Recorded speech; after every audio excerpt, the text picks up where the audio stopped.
सुप्रभात बच्चों, online class में आपका स्वागत है। मैं Nita Chaudhary fortune international school से। तो बच्चों, हम हिंदी का 15 नंबर का चैप्टर पढ़ रहे थे, पन्ना का त्याग, जिसको हमने पूरा नहीं पढ़ा था।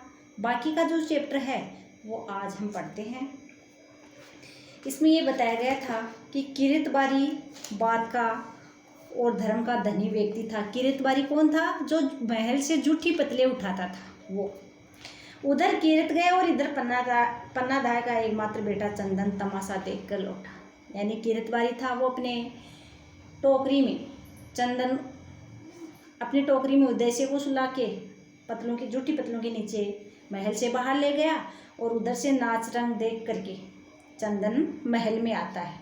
वह माँ से राजकुमार उदय सिंह के बारे में पूछता रहा, क्योंकि वे दोनों प्रियाय साथ साथ ही खाना खाते थे और साथ साथ ही खेलते थे।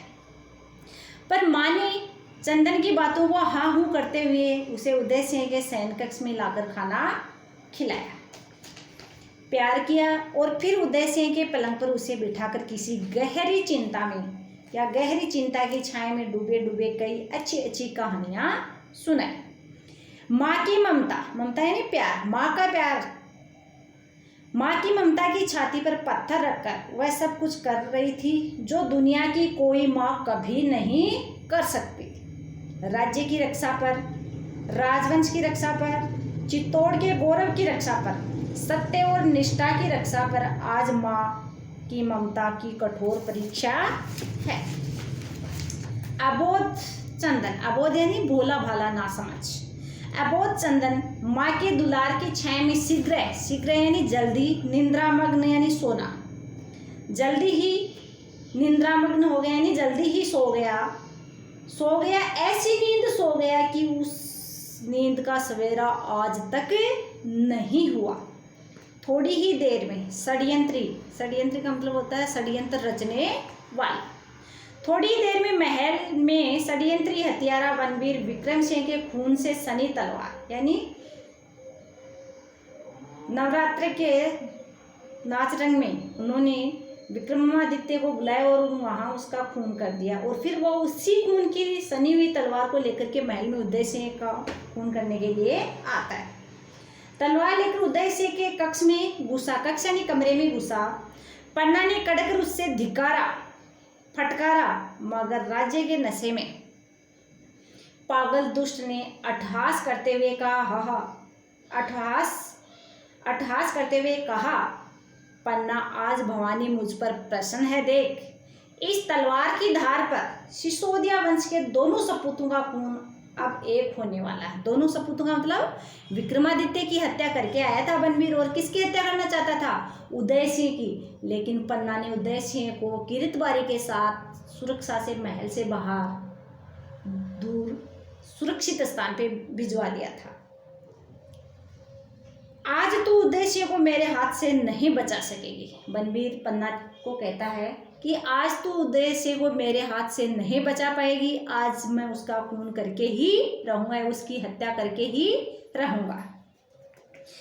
एक बार माँ की ममता ने सिर उठाया और पन्ना बनवीर के सामने गिड़गिड़ाने लगी। अब देखो, उस शयन कक्ष में, उस उदय सिंह के कक्ष में उसके पलंग पे कौन सोता था, कौन सो रहा था बच्चों? पन्ना का एकमात्र बेटा चंदन सो रहा था। लेकिन बनवीर ये सोच रहा है कि ये कौन सो रहा है यहाँ पे? उदय सिंह ही सो रहा है। गिड़गिड़ाने लगी, अरे नीच, पातकी यानी पापी, अबोध यानी भोले बालकों की हत्या करके तू क्या बहादुरी बखानता है, क्या वीरता दिखाता है? तू उदय सिंह की हत्या न कर, मैं उसे लेकर कहीं दूर चली जाऊंगी, कुछ तो दया कर। मगर बनवीर का अट्टहास सुनकर उसका क्षत्रियत्व यानी क्षत्रियता की भावना जाग उठा और वह कटार लेकर बनवीर पर टूट पड़ी। भाग्य दुष्टों का भी साथ दे देता है खूबी। बनवीर की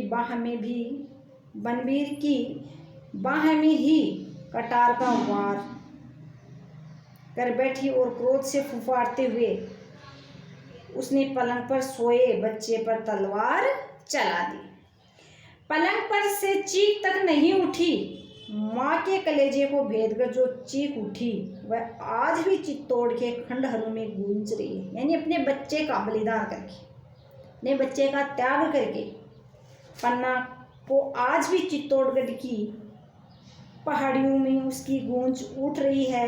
माँ के मीठे दुलार में सोया हुआ चंदन आज तक भी उस दुलार की छाया में सोया हुआ होगा। खूबी जीजी आगे कुछ कह नहीं सकी। अब ये पन्ना और पन्ना के त्याग की कहानी खूबीलाल को बता रही थी उसकी बड़ी बहन, और ये कहानी बताते बताते उसका गला भर आया, यानी उसको की आंखें आंसू से यानी उसकी आंखों से आंसू झर रहे थे। खूबीलाल की आंखें भी तर हो गई, यानी पन्ना धा के इस त्याग की कहानी को सुन करके खूबीलाल की आंखों में भी आंसू आ गए, और उसकी दीदी जो कहानी उसको कह रही थी उसकी आंखों में से भी आंसू गिरने लगे।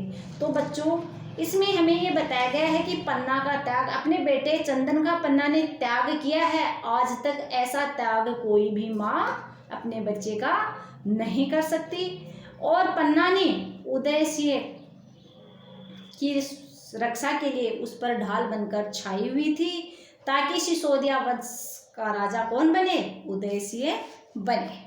तो बच्चों, आज हमारा ये जो चैप्टर था रहा हुआ वो कंप्लीट हो गया है। अगली वीडियो में हम इसके प्रश्नोत्तर करेंगे। आपको एक बार ये जो चैप्टर है पन्ना का त्याग, ये एक बार आपको वापस पढ़ना है बेटा। इसको वापस पढ़ोगे तो आपको इसमें जो प्रश्नोत्तर दिए गए हैं ये प्रश्नोत्तर अपने आप आपके याद हो जाएंगे। तो बेटा एक बार इस चैप्टर को आप दोबारा पढ़ोगे। प्रश्नोत्तर हैं इसके, वो अगले वीडियो में भेजूंगी। धन्यवाद।